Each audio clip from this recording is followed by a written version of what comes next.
One last big family here. This is a family called the Lamiaceae. And this is a family that has a few features vegetatively, reproductively, and also economic importance in this family. This is a family that's got some rather lovely smelling plants in it. So this is a family that gave us a lot of our culinary herbs, as we will see. And this one has an alternate name, Lamiaceae, named for a genus called Lamium. And it has this alternative name, Lamiaceae, which means lipped, as in the flowers look like they have lips.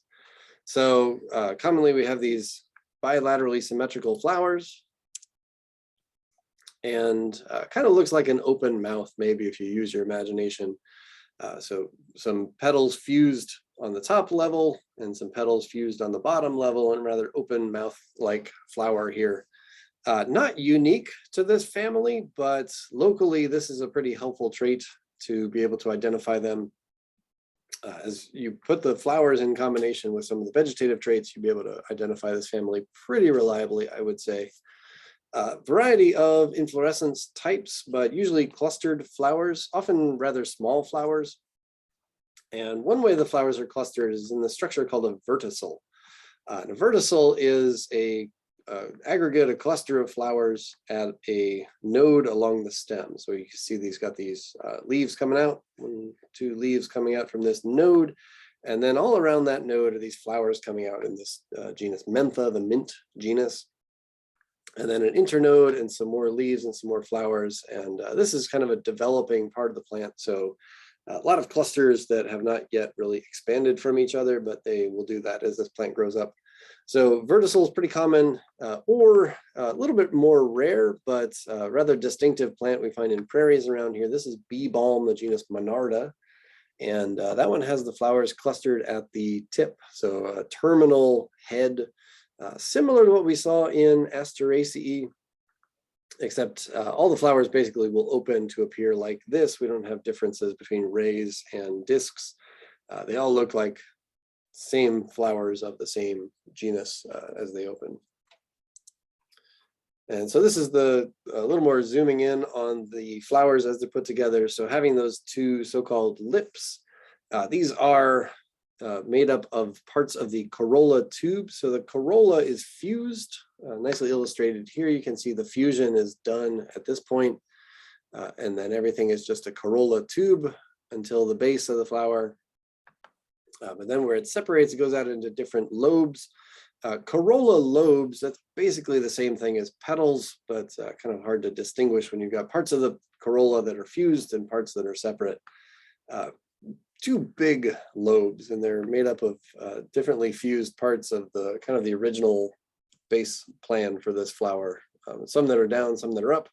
And then you can see some of the reproductive parts kind of sneaking out from these. So a nice way to conceal and arrange also these reproductive parts in a position that's helpful. So some stamens, and then a stigma up here, ready to receive the pollen. So pollen delivery and receipt on the upper side of this flower tube, nicely arranged in a bilateral fashion to kind of maneuver the pollinator to come in from one direction and get the pollen on its back, as you can see. So bilabiate is one way to describe these flowers. Labiate, so labiate, bilabiate, to lipped. I guess you kind of use your imagination, but radial symmetry, fused corolla, that's pretty helpful just to get you started here. Interesting arrangement of the carpels. There are 2 carpels, but they develop into 4 different nutlets. So the nutlet fruit type is very common here. Sort of like, I don't know how to draw this very well, but if you've got one of these female portions, down at the ovary, you can have the parts of that ovary be a little bit more separated from each other. This is similar to what we saw in the water milfoils. If you remember, they had a schizocarp of nutlets. This is the same thing here. So it's kind of a broken apart ovary where these are chambered, and each chamber develops into its own nutlet.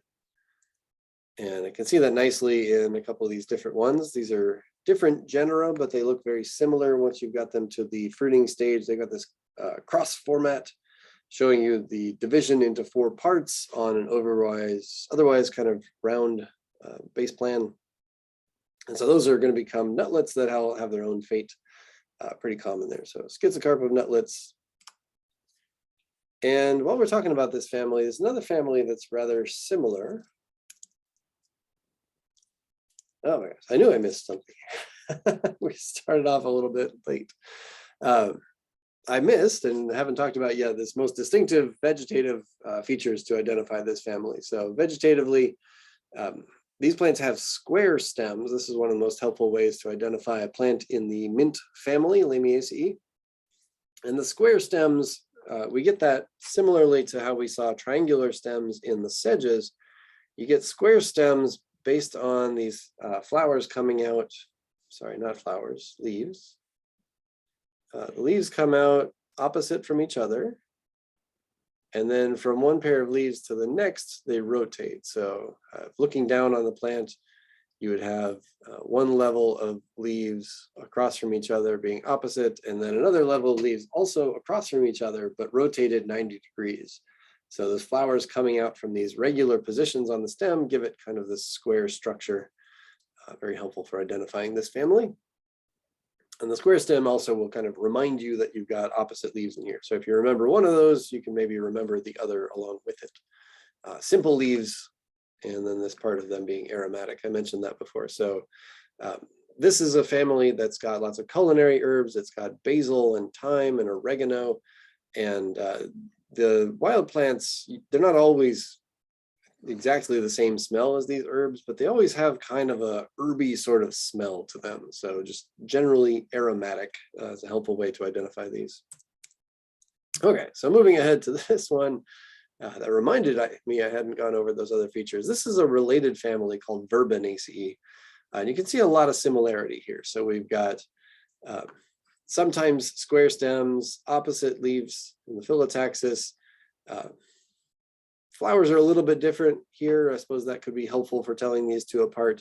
They can be aromatic. So this other family, Verbenaceae, is just one to kind of store in the back of your mind as a similar family that's also related to Lamiaceae. There are a few of them that are related to Lamiaceae that sometimes have features that kind of overlap, but altogether, Lamiaceae is still a large and diverse family, as we'll see, and pretty easy to identify overall. So lots of these different ones. Catnip is an example of one that's aromatic and has an interesting effect on cats that smell it. Good example here, you can see the square stem, opposite leaves on this stachys. This is a kind of a terminal spike inflorescence, a little bit more than a verticil. That's pretty common, so terminal spike, terminal spike. Lots of the examples of these bilaterally symmetrical flowers and so on. So lots of different ones. These are herbaceous plants and pretty distinctive. And then among the culinary plants, as I mentioned, so basil, oregano, thyme, also rosemary, sage, lavender, all in the same group, sometimes planted as ornamentals, sometimes planted in your kitchen to give you some fresh herbs.